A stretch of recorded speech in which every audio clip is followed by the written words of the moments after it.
when I started writing Divide by Zero, I wanted to give myself a puzzle, which I usually do with these things. I think the thrill of writing something and being able to communicate with people is largely finding ways to break down those barriers between the reader and the writer in creative ways. And I think of that as a puzzle. Blue Eel is a puzzle because I decided what happens if you wrote a novel in third person restricted, where the point of view always is coming from one character, but the twist here was, what if I'd never gave you that character's perspective on anything, only access to their eyes and ears?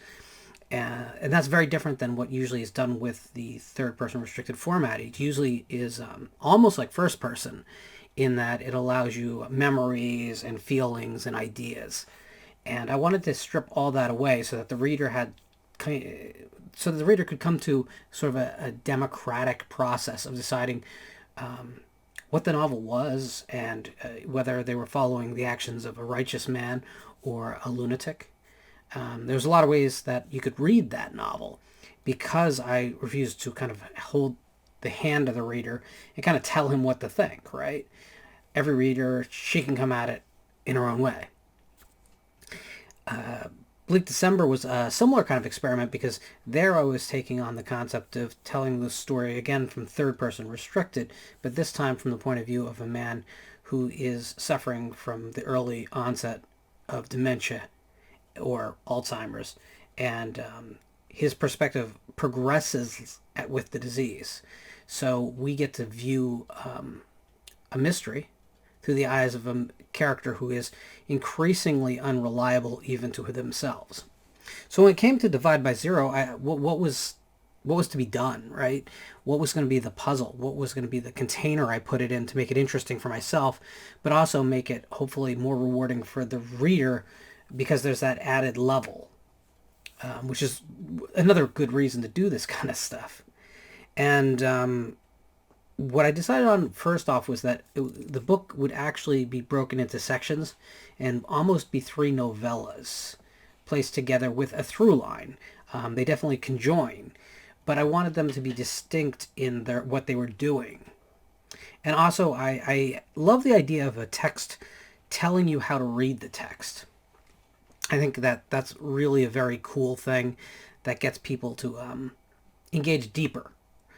So the Hayden's Court job is the first of three novellas that forms Divide by Zero, and it shifts between many viewpoints, all broken into subchapters. So every subchapter comes from a different character's point of view, and they're all working on different sides of an operation, and they all have to kind of work at the same, on the same goal, but from different places. They all have their own responsibilities, and that would be important because the third act, or the Kelsabeth job, relies on that viewpoint once again. It just stretched out.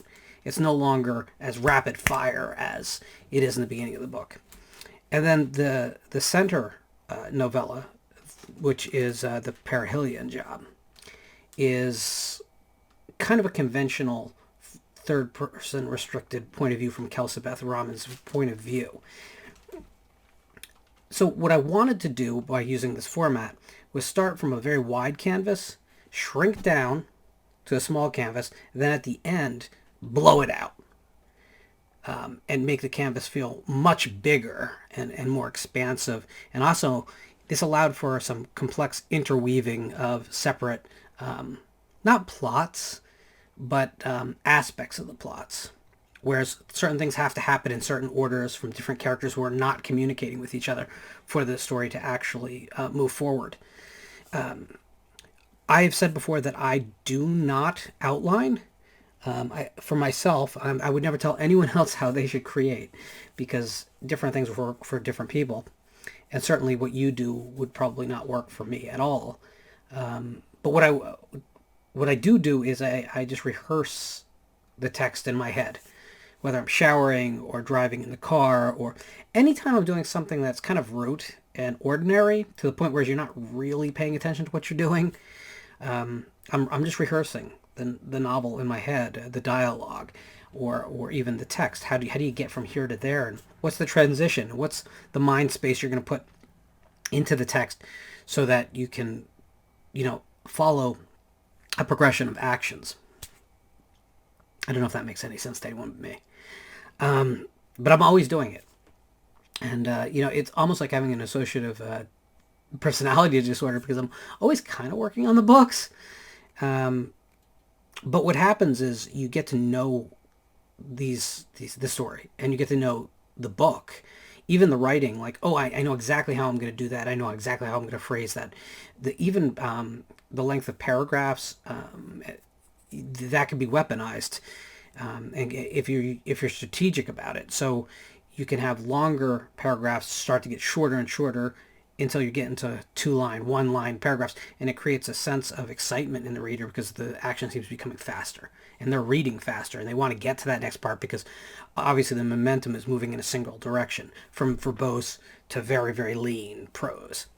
So as I think about a chapter and like how do I get this done and how do I make it exciting to read, that all gets worked out beforehand. So I wanted very much to play with the structure of the book, but I also wanted to do some things internally that are a little bit more rewarding for myself, beyond the straight reading of a book, right? So the person who wants Divide by Zero to be more of an experience than just a summer read, well, there's definitely a way to do that. For instance, and this is only one for instance, in the novel, at one point, characters communicate by using a cipher in a book. And the narrative explains how the cipher works. Although it's not really done in exposition, it's kind of you follow the characters doing it.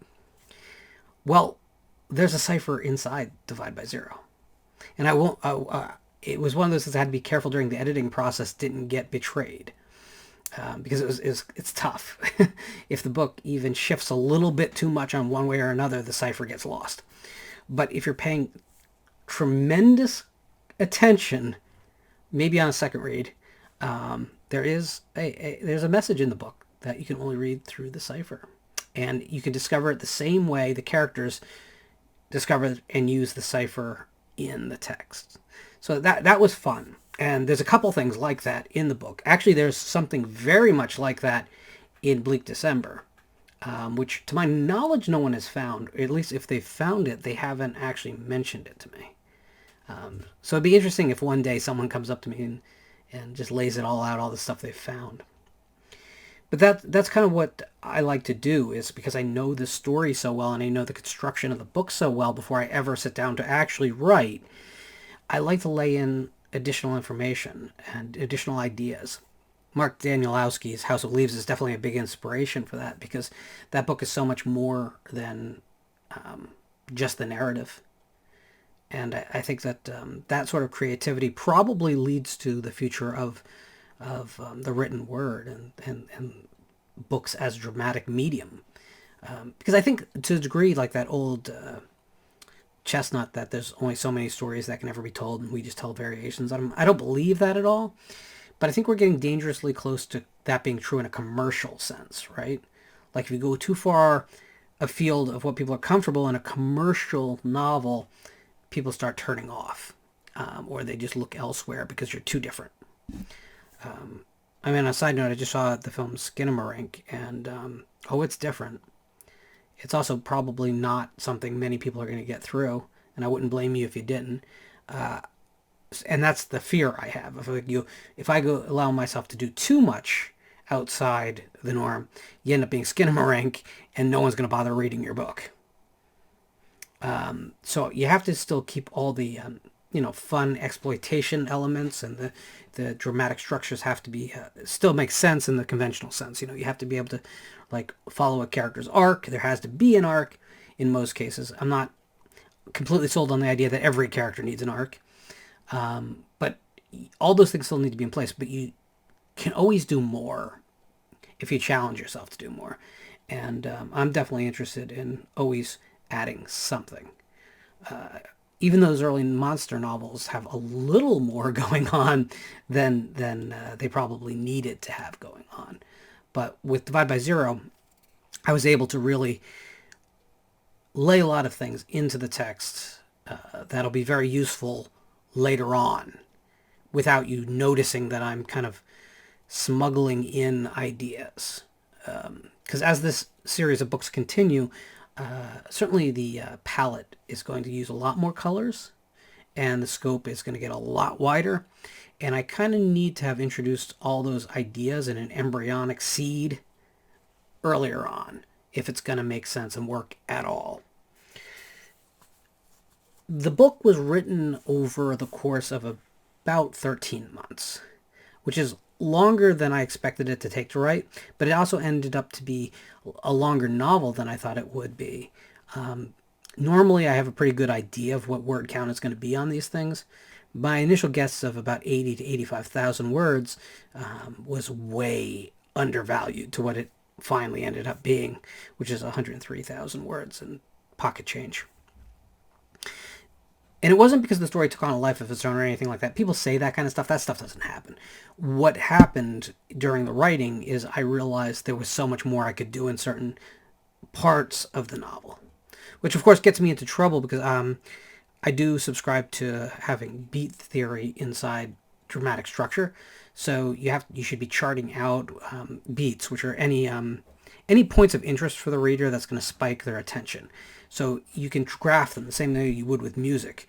If a chapter is a measure, where are your beats, how many beats, what does the timing look like? And you can actually, chart out by word count where they should fall and where they will be most effective for the reader. And then you can speed up the number of beats in a measure, or you can have them come closer together for effect.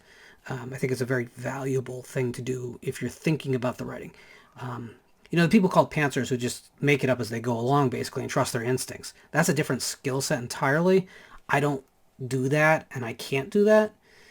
I think I would just be paralyzed. I don't believe in writer's block, but I think I would have something similar to writer's block if I tried to write that way. Instead, because I know the story so well, I can start thinking, okay, how do I structure this right? Okay, so there's this 30,000 word novella in the middle of this book, basically. So where do all the action beats have to happen? And how do I fill out the rest of the room? You don't want just empty space. You don't want to lose the attention of the reader. But you do have to leave some, food on the table. Otherwise, your highs won't be high enough. So how do you make things compelling even if they're low key? And figuring that all out in advance is kind of how I construct. But it allows me, again, to play with the narrative and to figure out how to do things that add another level or wrinkle. And it's not because I think I'm a better writer than anyone else, because I don't. I think I look at people like Brian Hodge, and I'm just in awe, or Danielle Trusani. I'm in awe of what they can do, and they do it so seamlessly. I see my seams all over the place, and they're just these brilliant architects of great prose. And that's not really me. I'm a simple guy.